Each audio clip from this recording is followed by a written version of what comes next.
You can't have true love without true risk, right?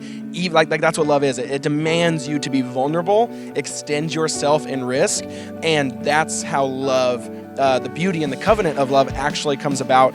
For me, having never dated anyone, and Jeff was the first one I ever dated, I had all these really high expectations for him that he couldn't meet. And it's really crushing when you do that on another person. Yeah, I think you felt the pressure. Yeah. And so it brought a lot of conflict, Yeah. and that was one of the reasons why we broke up in the first place. So I think the idea of the one, though, it sets you up for failure because it's like kind of what you were saying, like, oh, I'm going to find the one and they're going to make me fully happy and like fill me, and they don't. And it's not really about finding the one. It's kind of like that you're both on the same mission in life, and you're like, you look over, you're like, oh, hey, you too, and then you like get together. And I think the thing that the main thing is that marriage doesn't end with us. It's that marriage is for a greater purpose, and you're on mission together.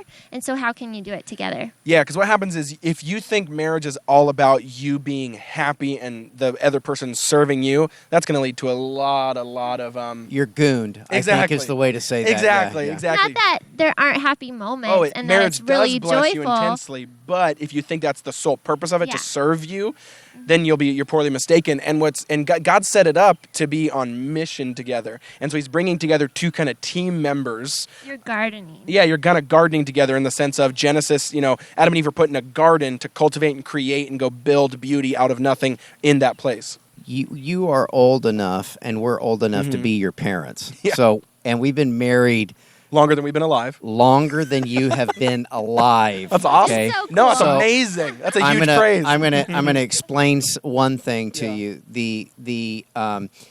The idea you just touched on it just briefly, Alyssa, just a moment ago. The one huge moment of marriage, relationship, counseling that God ever gave me directly is in a very simple way, just almost a daydream. He pointed his finger at me and he said, I didn't call you.